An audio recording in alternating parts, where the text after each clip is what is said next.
Welcome back, everybody, to the Triple Coverage Sports Podcast. What a pleasure to be on here today. Luke and Ryan, we just saw the Super Bowl. Can't wait to get into it today. Yep, what up, boys? Why are you so close to the mic, bro? Do you have an announcement? What's going on? Okay. Well, no. What people aren't going to see, bro, is the cams weren't on at the time, but we all agreed we were going to hold our mics, and you guys left me hanging. Anyways, back to what I was saying. We did not just watch the Super Bowl. It's actually a few days post Super Bowl, to clarify here. And we're really going to be giving into our thoughts and our analysis here. Lot to talk about in the Super Bowl that, I feel like these modern day analysts just aren't covering, bro. I feel like something I want to say, just to cut you off there, Luke, is I predicted the Seattle Seahawks by 20. And they won by 16. The Patriots scored a junk time touchdown. So we were all wrong. This is what you call elite ball knowledge, man. I mean, Luke over there ripped his shirt off, had Pats written all over his chest, and it's not a good look over there. Okay. Yeah, you want to start it off just to kind of give your rebuttal on what your predictions were last week, or do you just want to kind of brush it under the carpet here? There's gonna be no. I'm gonna get one thing straight here in the show. There's gonna be no brushing. I'm a man of my word. And one thing about us is me and Perry are both wrong. The Seahawks did not win by 20, and they won by 16. No, I don't want to It was a junk time touchdown, bro. Yeah, if that canine rush didn't get called back, it would have been more than 20. That's a you can't fault this prediction of 20, bro. It's pretty much correct. Yeah, but they won by 20, and all of those points were field goals, bro. So does it even count? Anyway, what did the Patriots do on offense? Okay, you know what? That's what I kind of want to get into. So obviously the Patriots offense was awful. Drake Maye couldn't seem to get a rhythm. Yeah, it was the whole game long. Was missing easy throws. Perry, do you want to give your thoughts on Drake Maye in this game? Go ahead. I'm wearing the hoodie, but I'm wearing that for different reasons. I was expecting this all postseason long. You look at this guy's route to the Super Bowl. It's one of the weakest routes of all time to the Super Bowl. I think it was some of the most top 5 defenses, by the way. Some of the most poor quarterback play I've seen in a Super Bowl run of all time. We're talking about Drake Maye. He faces an elite defense in the Seattle Seahawks, and just there was he was being read like a book out there from start to finish. They had 4 first downs halfway through the third quarter. They had nothing rolling the whole night, and this is exactly what I expected. The Seahawks didn't even have to do much to win this game, and this is exactly what I saw happening. And Drake Maye, you had your chance in the Super Bowl, but you will never be back, little bro. Oh my God. I kind of agree with this. This guy is sick. No, I mean, if you think about it, Luke, you were on it early. We said from the start of the playoffs that Drake Maye and this Patriots team are frauds. And, we didn't get to see it until the Super Bowl because of this schedule they had during the regular season and then into the playoffs with these cupcake games to get to the Super Bowl. But I think they were totally exposed. I agree that the Seahawks played great defense, but there is a lot of throws that Drake Maye just flat out missed.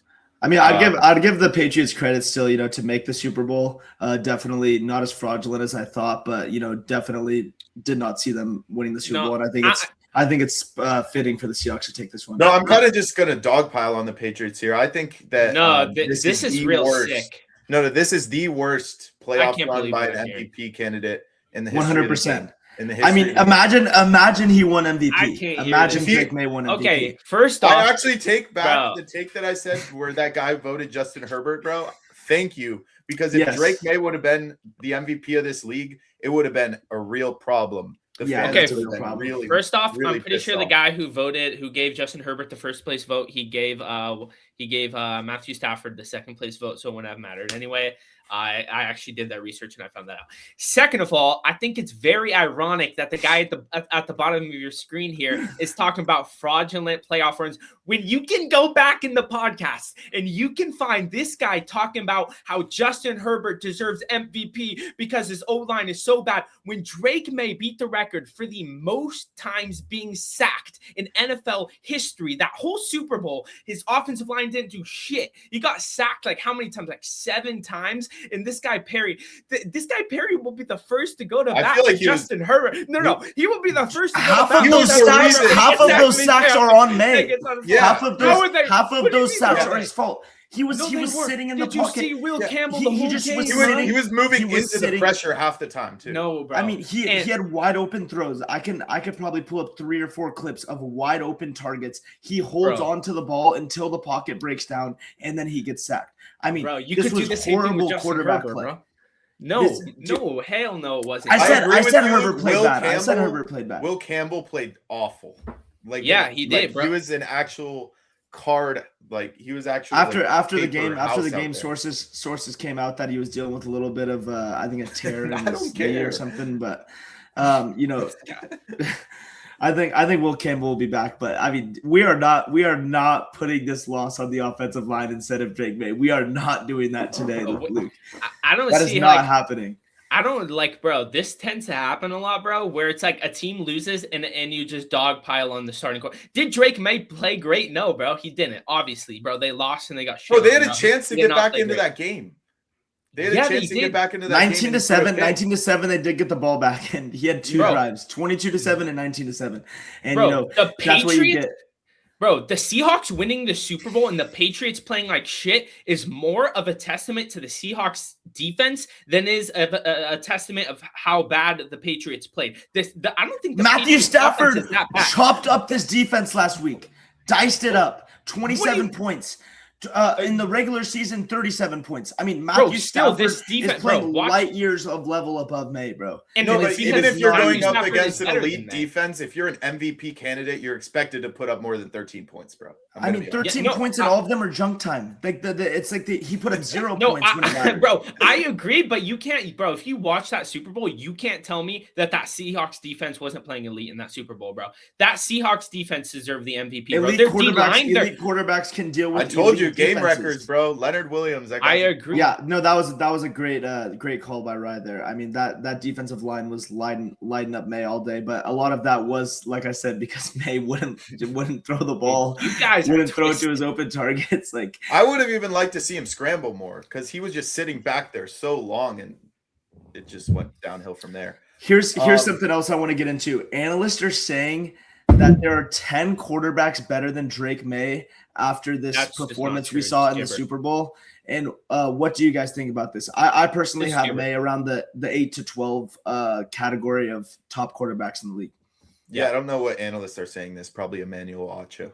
Yeah, no, I saw it was going viral like on ESPN this morning. A couple analysts were saying, I could name 10 quarterbacks better than Drake Maye. No, it's just not true, bro. Drake Maye's right around the 5 to 8 range, I would say. I don't know about 10 after this. I don't know about 10 quarterbacks better than him, but it's definitely not far off. I mean, I think I would rank Drake Maye as probably a borderline top 10 quarterback at this stage. Yeah. I mean, where do you guys rank him? I think he's closer to 10 than he is to 5, so I think he's right around 8 or 9. All right, should we rank him? Okay, this does have. Yeah, let's rank him. Let's rank quarterbacks that you would take. Okay, obviously the obvious: Patrick Mahomes, Josh Allen, Joe Burrow, Lamar Jackson, Sam Darnold, not Justin Herbert. Okay, yes, that's 35. Bro. Ooh. Okay, who else? We got who else would we take? Wait. What did you say here? Matthew Stafford. Oh yeah, Matthew Stafford. Duh, he just won MVP. That's already 6. Wait.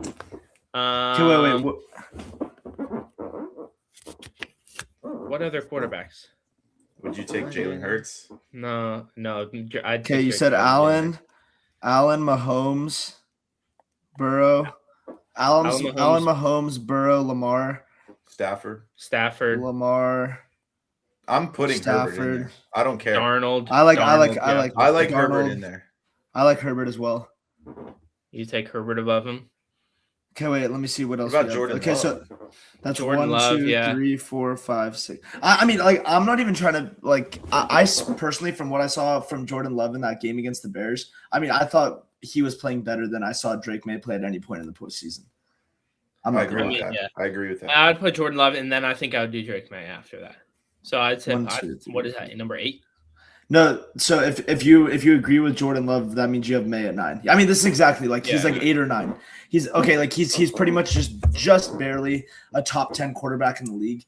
I mean, I think it's a great thing that he didn't win the MVP, because I mean it would be brutal to have to say the MVP of the NFL just put up one of the worst like Super Bowl performances in recent times. But I think everything ended well for this, like for Stafford to get the award and the Seahawks to win. Yeah, I agree. Yeah.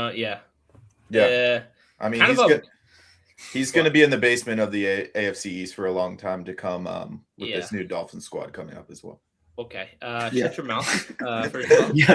That's a nice take there, but we'll bounce off of that one. Was this the easiest Super Bowl run of all time for the New England Patriots if you combine the regular season and postseason? What do you guys think? I'm kind of done about talking about the Super Bowl run. I think it was, but I think we've just talked about it. I think it's just overused. He didn't even play, like Drake Maye didn't even play well against these easier opponents than you normally see in the AFC. But I do congratulate them for winning the AFC. Yeah, no, that's a big achievement in year 2.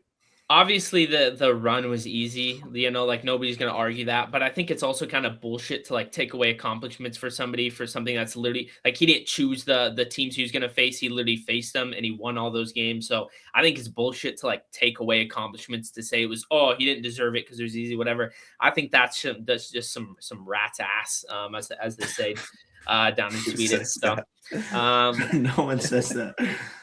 Okay. You know what? Let's just move on here. Anyway, yeah, and the real reason people tuned into the Super Bowl now, Bad Bunny halftime performance, man. This is very controversial. Will we get canceled after this podcast? Probably. So our careers might be over. The most watched halftime show in Super Bowl history. Yeah, just knowing what these bozos are gonna say, just take me away. Me personally, my opinion take on it was I don't give a shit, to be honest. I think it was overhyped and over politicized for no reason. I mean, I don't think the performance was very great. I thought it was like kind of mid, to be honest, compared to a lot of ones in the past. I think it was better than Kendrick Lamar, though. That shit was ass last year. But I think it was kind of a mid performance, nothing really too crazy. It's kind of like whatever, in my opinion. And yeah. I mean, I was kind of excited. I really like Bad Bunny's music, and I was looking forward to this halftime show. But to be honest, I just don't think it delivered. And like you said, I think it was just over politicized. People just all over the map about this halftime show. But from just purely the performance itself, I was not super. I just thought it wasn't that great. Just to be honest, I thought it was very subpar.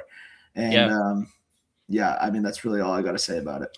And that's coming from some Benito fans. We are fans of Benito. Notice, and that is his first name.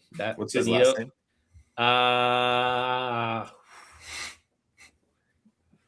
I'm just gonna go with I don't know there. Yeah, good call. Yeah, I don't have many thoughts on this either. I thought it was a very mid performance as well. Didn't really hear the songs that I wanted to hear at the moment at halftime. Didn't get me going. Me going to say the least. And with a 9-0 game, you're really looking for some. You're looking for a spark out there at Levi's Stadium in Santa Clara.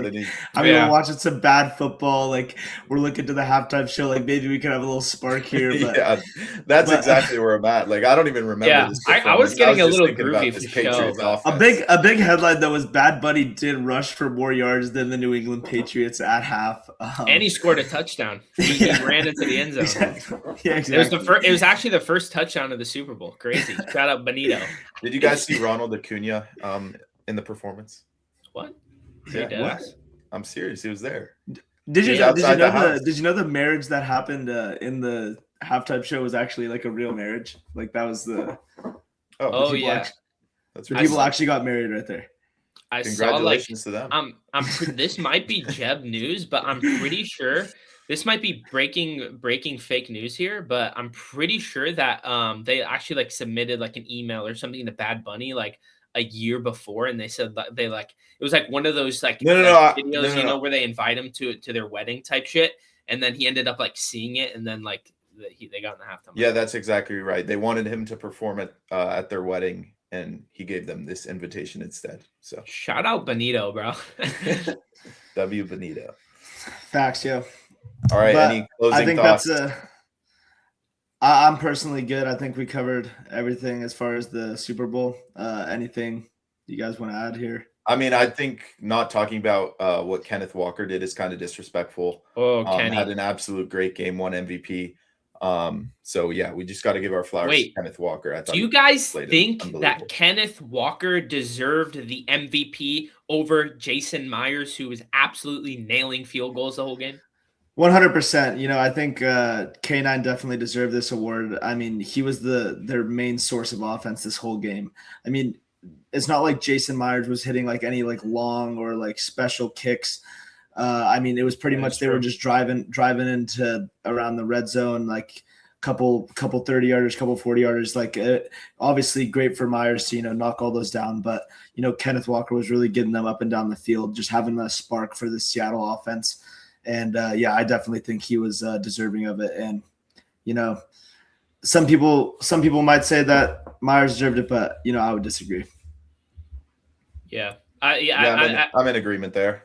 I'm with you. I think if he would have nailed like one of those being like a 55-yarder or something, then like I think it might have put him over. But you know, great performance. Would have loved to see a kicker win it, but you know, I'm agree with you. I think that bald, majestic K9. I think anything over like 58-60, he's winning the MVP. Bro, did you guys see him at Disneyland? Sam Darnold and yeah, he was saying Kenneth Walker didn't want to be. Oh, they were in the teacups. Shout out to my guy Ryan. Oh, yeah. Some famous flicks there. Pull up the picture. It's yeah. Put on the screen. Oh, if you think I'm going back, send me the picture and I'll put it up, bro. It's me and Ryan like cozy as hell in those teacups, bro. We were in the same one as Sam Darnold too. You should really put it up. Nah, yeah. Okay. You guys are glazing. Y'all glazing. All right, let's get on to another topic here. The MLB pitchers and catchers have reported to spring training. How excited are you guys for this upcoming MLB season? And also, we got the WBC before the season kicks off as well. Yeah. I mean, I think let's do on a scale of 1 to 10. How excited are you guys for this upcoming MLB season? I mean, I think I'm speaking for all baseball fans here. We are 10 out of 10 excited. You know, the Los Angeles Angels, my team, are going to have a breakout year. Can't wait for us to snap that 11-year playoff drought. And, you know, just at this point, it's really just anybody but the Dodgers. Am I right, Spook? Hey, I'm with you there, pal. No, the Los Angeles Dodgers have got to be one of the most twisted franchises in the entire MLB. And you know what? This season, you Dodgers fans, we have Shohei Ohtani. I don't give a fuck. I don't give a shit. You guys better watch out because this year we're coming. The Los Angeles Angels, bro, they've got some good players on the squadron. And let me tell you right now, do you know 2 players on the Angels other than Mike Trout? Dude. Yes. Mike Trout and Soler, bro. Oh, wait, no. He went back to the Braves, didn't he? Is he still in the Angels? Bro, can we get off this? Why are we talking about the San Francisco Giants? They're going to be winning the NL West with Luis Arias, their new addition. When Luis I don't even Arias need to retaliate. No. Come back to this clip after Luis Arias hits a grand slam on Shohei Ohtani, bro. Come back to this clip. Luis Arias isn't a power hitter. There's no way he hits more than like 5 home runs in that park, bro. His longest home run of his career is 370, bro. If he hits a ball in the Cove, I'll go to San Francisco with Spook and I'll jump in the Cove bare booty naked. Okay, shake on that. If Luis Arias hits a ball into the Cove. All right. Yeah. Okay, but it has to be like in the water off the fly. Like. Yeah. It's got to be. It's got to be like some like. It's got to be on some Barry Bonds. Because he is a lefty, so it's like. It should be there. It's his but righties are never going oppo into the Cove. That's like not even like possible. Wait, is he a lefty? Yeah. Okay, Will so there's a chance. Do it this year. Will Smith ain't doing shit this year. Let me tell you. Well, we've got barrels on our team. Some other baseball news here. Justin Verlander is returning to Detroit. Mm-hmm. What do you guys think about this move? I think it's an okay move. Obviously, it's a place where he found a lot of success earlier in his career. Won a Cy Young in Detroit, and I think this is going to be a farewell tour for Justin. You know, he's getting up there in age. I think he's like 44. And Detroit needs some depth on that rotation. They just lost Reese Olson. He's out for the year, so not a bad move. I think his best baseball has already been played a while ago, so hopefully he could get back on track this year. I think he was like 1-10 to start the year for the Giants. Yeah, but that's kind of a Jeb 1-10 though. If you look at his stats, like he was actually playing really well. No, I'm being dead serious. Like actually look at his stats. Yeah, he had like a 4.3 ERA. Why do you keep saying why do you keep saying Jeb like people are gonna understand what you're saying, bro? So you're saying we should like define Jeb? Yeah, pop that up. No, or just like speak English. It's not that hard. Like, bro, that is English, bro. Dude, this is not the Costa Mesa Tennis Center, bro. Dude, we're not in the center. Too soon. R.I.P., bro. But you know something I gotta say about this is I think Justin Verlander is gonna have a late career resurgence coming back to Detroit. It's gonna remind him.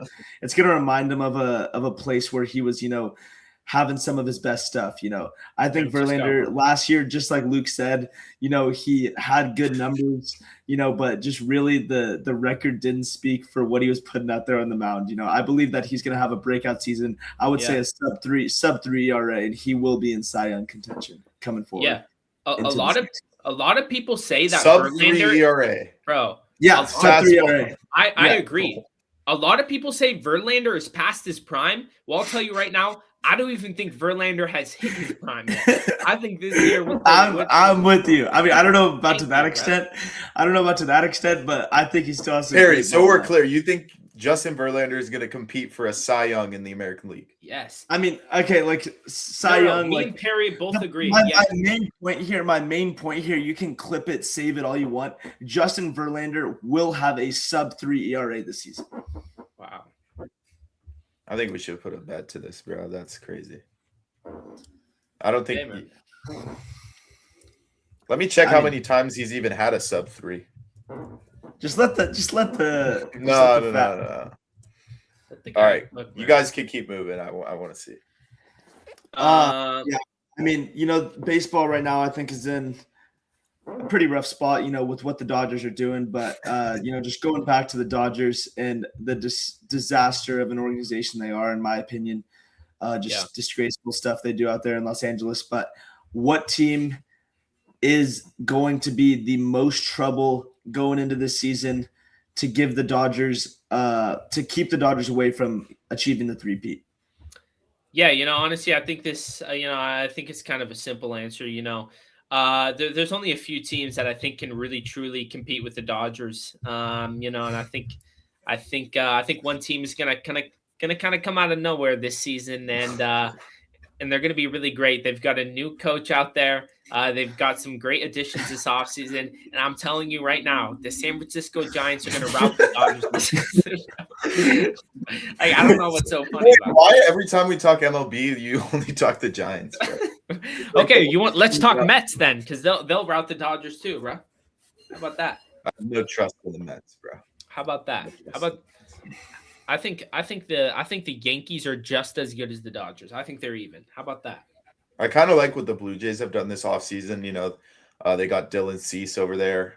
They did lose Bo Bichette, but I think Vladdy's going to have a bigger power year for them, and they're going to win the AL East. I mean, the Blue Jays have just got to be in shambles after the end of that Game 7. I can't believe that they weren't able to come away with that, letting Miggy Rojas hit a game-tying homer in the 9th. That's going to haunt them. I think they could definitely come back out this season and have some vengeance on their mind. Yeah, and just to jump in here, Verlander has had a sub 3 ERA in 4 full seasons, and he hasn't had a sub 3 ERA in 7 years. So that's exactly. Yeah, you know, we're gonna see the numbers do the speaking this year. Come back to me in October, and you know, we'll talk about what I had to say here. Yeah, what's we'll in talk October? Numbers.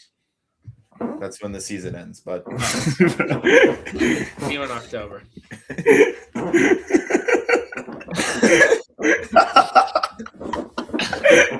I thought it was like the All-Star game or something. think we should kick this guy off the pod at this point. He should just be like a monthly guest. Oh my. All right, bro. All right, we got some NBA coverage here.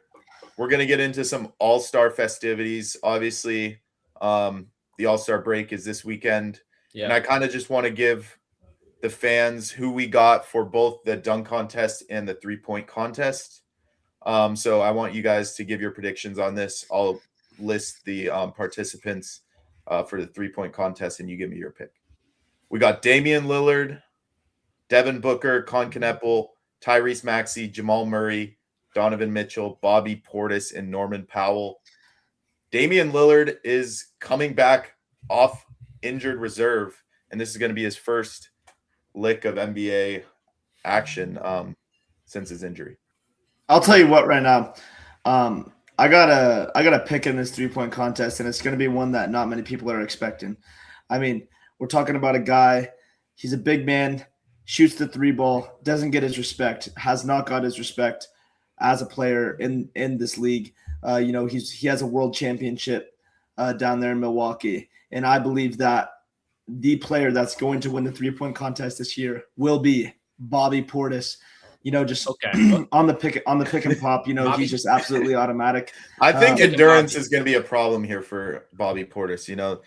It's a big thing competing in these contests. You guys think they could just go in and start draining threes, but I don't think Bobby has enough in the tank. This is a quick timer, and I just he's shooting 45% from the 3. You give him. Yeah, but let him. How many threes does this guy shoot a game? Like, it's a small sample. Yeah, but we're talking. He's going to be taking the threes he's taking in this 3-point percentage guy. What are you talking about, bro? They don't give Bobby his respect, bro. They don't know Bobby like I do.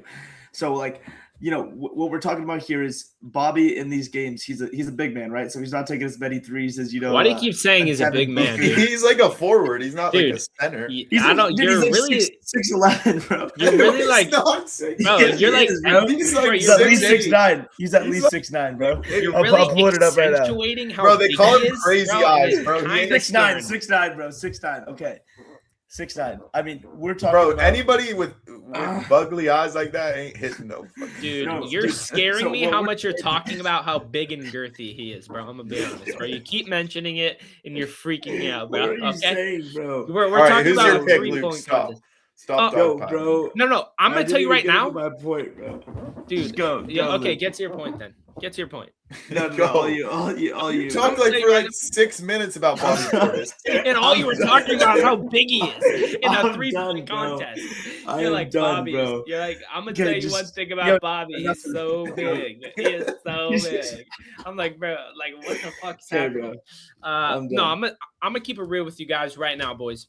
I know who's going to win the 3-point contest. Now, this is my jam, okay? You can say I don't know ball. I don't watch it. I know the 3-point contest. I've done my studying, and I know who's going to win this year, and he's being slept on. He's being thrown away in the trash like nobody's taking him serious, and I'm telling you right now, when this guy wins the 3-point contest, don't come running to me. I'm just going to be running away with my bag, okay? So the man that will win the 3-point contest is Con Kneppel, baby. That guy is lights out. His name is Con, bro. Con Kneppel, baby. Bro, that's the rookie of the year front runner, and you don't even know his name. I literally missed an N. I missed an N. The rookie of the year front runner is bro tweaking over Cooper Flag. You got over in the East, dumbass. No, bro. There's not 2 awards for the rookie of the year. Oh, we're fucked. Wait, what are we talking about here? No, it's okay. You're right. Yeah, I thought there was only one. All right. He is having a great season though. But Con Kneppel. Bro can't even say his name right. Right, who do you got? Yeah, this is a guy that hasn't shot the 3 well this year, but he knows these contests well. I think he's performed in 3 or 4 of them. He might have even won one in the past. I got a guy there's a lot of sentimental value going into this. His friend's dog has cancer. Dude, okay. No, what are we doing, bro? No. What are we doing? This is a really big, where are we at? Big opportunity for Devin Booker to win this award for his dog Booker. And his friend is FRAUDS, by the way. I don't know where we're at on the show at this point. We've gotten too deep. As soon as we pass like the 28-minute mark, shit just goes downhill. Perry's talking about how big Bobby is like 6 different times in the span of 2 minutes. This guy's bringing up fucking FRAUDS' dog being sick is the reason Devin Booker is going to win the 3-point contest. This point, what are we analyzing? FRAUDS is going to be in attendance. It's in LA. Bro, what are we even analyzing? We're done. We are done with the 3-point contest. All right, let's get into the dunk contest. I'm just going to rattle these names off real quick. I don't think you know any of them, Spook. Here we go. Carter Bryant from the San Antonio Spurs. We got Jackson Hayes from the Lakers, Kashad Johnson from the Heat, and Jace Richardson from the Orlando Magic. Who you got? Give me Jackson Hayes all day long. I mean, this guy's just so explosive. I'm taking Jace Richardson. And I don't really know much about this guy, but what I do know is his father is legendary dunker, one of the greatest of all time, Jason Richardson. So you know his bag's deep. He's got a great coach, and he's going to get it done. No, I'm going to tell you right now, I'm with you, right? I don't know a lot about this guy, but I'm taking Keshad, baby. I know he's going to win this shit, bro. I know Keshad's bringing this shit home for the Miami Heat, baby. He's taking this shit back to Miami. And I'm going to tell you right now, me and Keshad, we're going to party it up and live nightclub after we win. I'm telling you that right now. Do you think Jackson Hayes should bring out Do you think Jackson Hayes should bring out Lapuki for a little lob? What? The only problem I have, I obviously want Jackson Hayes to win. It's just kind of hard for these 7-footers to make anything look graceful these days. I mean, we're talking about the athleticism on Jackson. Perry likes him very big. Yo, Perry, what do you think about 7-footers? I know you're into like analyzing. Okay, bro, I'm done. I'm done with you saying this BS, bro. Dude, bro said Kneppel and he's talking trash, bro. He can't even say the guy's name right. Yo, why isn't Bobby Portis in the dunk contest, bro? Like we all know Perry. Enough of this NBA talk. He's the biggest we're moving on to shut up. Golf here. We are moving on to golf here. Breaking news just came out today. Charlie Woods commits to Florida State University. What are your guys' thoughts on this? Yeah, I mean, I'm really happy for Charlie. Obviously, there's a lot of trolls online saying he doesn't deserve it. You know, hasn't proved enough in his junior career. But I think if you're Florida State, this is a great move. Obviously, Tiger's going to be around the building. You know, you can't get much of a better coach than that to be talking to your players weekly. So I really like this for Charlie. Congratulations, my boy. All I'm going to say is let's hope Tiger's not driving Charlie to school. Okay. But you know, other than that, I think you know, having Tiger on the building is that's a crazy thing to say. We're never getting Tiger on, I guess. Bro, can we make that a clip, please? Dude, one thing I'm gonna tell you about Tiger, dude, is he's past all these jokes. You know, he's one with the jokes. Tiger can really take a joke well and like make fun of himself. He knows we're all just about the banter here on the show. So that's one thing I'm gonna tell you about Tiger. And when he's hitting it well, you know, he doesn't take divots as well. Yeah, I mean, when Tiger watches over this pod, he's not gonna be taking offense to anything we're saying. Yeah, when Tiger tunes in tomorrow morning, when Tiger's at minute 35 of the pod, you know, he's not gonna be taking offense to anything we're saying about it. Because the TMZ news is gonna come out like first episode covering golf, like he's tuning in. Yeah. But I mean, yeah, I think it's a great move for Charlie. You know, I'm just proud of him. You know, going down to Florida State, great school, great signing for Florida State. You know, this guy's got so much potential. I think there's going to be a lot of great things to come for him in his college career and potentially going into the professionals. Yeah, I'm sure Charlie's very happy to know that Perry's proud of him there. So. Moving on. I got a question. As a golf guy myself, why are we laughing? No, why are we laughing? I can pull up footage right now, bro. I've been hitting the driver pretty well.